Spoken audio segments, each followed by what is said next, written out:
Hey, good morning. Happy Monday, everybody. Thanks for joining me for another weekly market update. This one's going to be action packed with lots of information. So, probably go get yourself a cup of coffee before you start this thing. Okay, let's dive in. As we do every week, we're going to start out with oil prices because that's really determining what's happening with inflation. So, here's the thing: we are supposed to be in this truce on again, off again. Just in the last 24 hours or so, the news has come out that the government of Iran is now wanting to only kind of move forward with the truce if the bombings in Israel, bombings by Israel to Lebanon stop. And so the market is now in a panic. As you can see here, it has jacked up its oil price per barrel.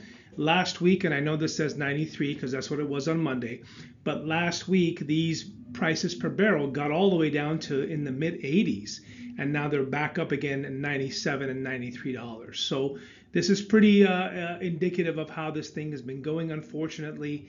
And as I've said in the past, I don't know where the end piece to all this is, but we're just going to have to watch it. And remember, gas prices will really determine, oil prices will really determine the level of inflation in our society. And I'll show you that in a minute as well to see what's happening since. Okay.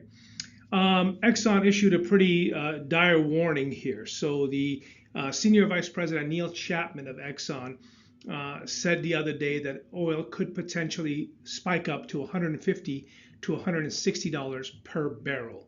Now, why is that happening? Well, because each country, each nation, region has a strategic oil reserves that they've been releasing to be able to offset the lack of oil and gas in the countries. And now those are running, according to him, approaching really, really low levels.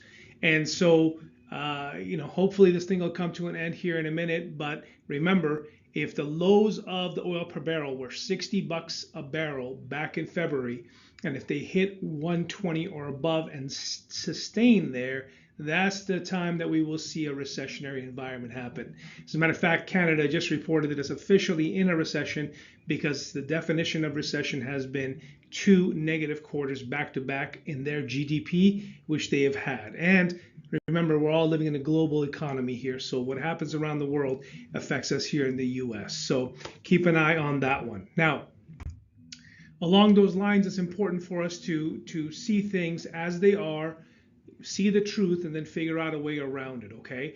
So these are the latest reports from Federal Reserve Bank of New York and Bureau of Economic Analysis that we pulled this morning. Credit card delinquencies are now up 13%. That's the highest since 2011. Student loans are up 10% in delinquencies. That's the highest since 2020. Auto loans, delinquencies at 5.6%, you guys. All-time record on that one. And who's to blame anybody, man? These car loans, I think I read the average was $833 a month now. So to add to that, the savings rates of us Americans is all the way down to 2.6. Our savings rates have not been this low since 2008.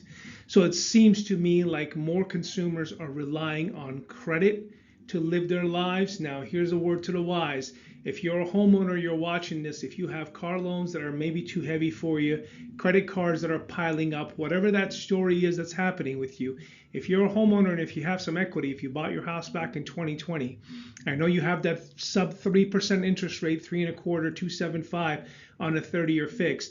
It doesn't mean you're out of luck. We can easily do a consolidation loan of all of that high interest debt into a home equity line of credit or a cash out refinance or any of the stuff that we have here that will help you, that will significantly decrease those payments.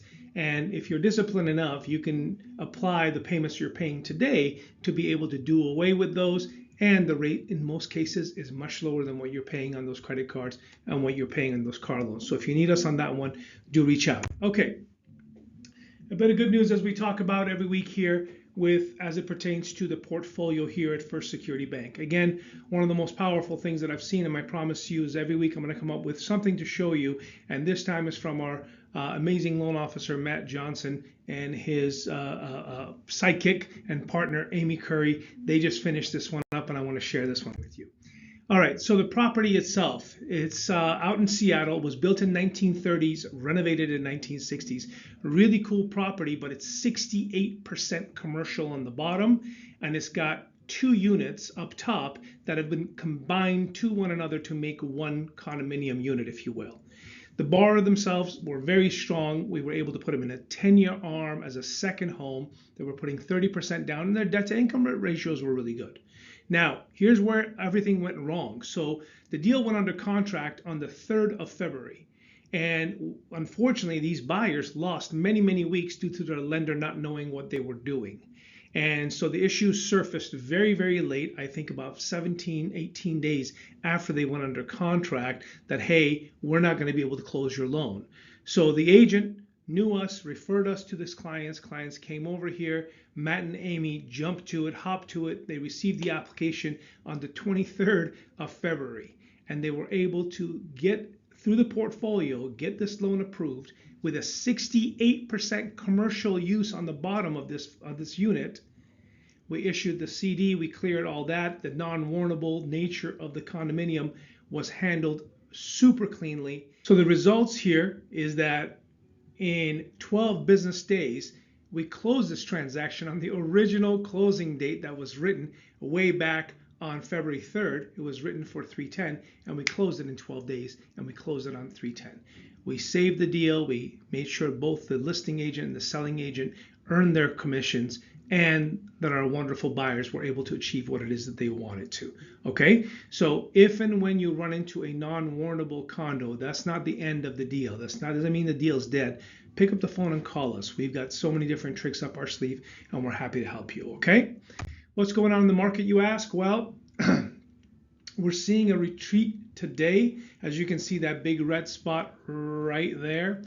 And that has a lot to do with what's happening with the war and the fact that this, Strait of Hormuz thing is not coming to an end anytime soon, and the traders are seeing that. The only bright ray of sun here is that the U.S. Treasury at 459 is where it was, and that was dangerously high. This morning, still right now, it's at 4.5, so that's great. So hang tight. Let's just watch that through. Unfortunately, no amount of technicals is going to tell us anything, because anything could turn on a dime on further escalation or perhaps a truce. So fingers crossed. Job opening labor turnover statistics report that comes out on Tuesday. The ADP job report, which is the precursor to what's happening on Friday, that comes out on Wednesday. Challenger job cuts. So what this report is they do a survey and they figure out what public companies that have X amount of employees or more are planning on laying off people. So what that is, the Fed's beige book, somebody asked me and goes, is it actually beige? I don't know. I think it is. Basically, it's just your gossip rag of what the Fed goes and talks to people about. Is your business growing? Is it slowing? What's happening with it? And they compile that data, and then they're supposed to make their decision based on that feedback and data. That information comes out on Wednesday.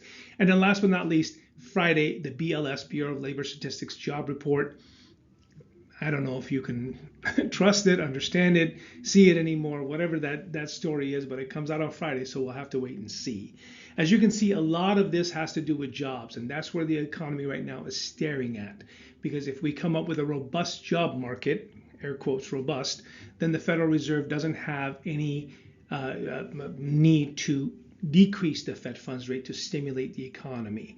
And as what it is that we've been seeing for inflation, they may actually increase the Fed funds rate, as we talked to you about it last week. Okay, so hang tight there. All right, so today's rates, last week we were at 661, today's we're at 66, flat, flat, flat. There are lots of rate movements, as you saw, over the week. So this is why you got to be the right people who can advise you on when to lock and when to float. Remember, these are national rates on purchase loans, 25% down, 780 credit scores. So consult with your loan officer to make sure you're getting the right information. And as always, subscribe, like, comment, and do all the things. Hit all my buttons to make sure that you're in the know. Definitely get on our Instagram account, because we post that daily update every single day so you can be in the know and make the best decisions. Okay? Have a fantastic week. Chat with you later. Bye.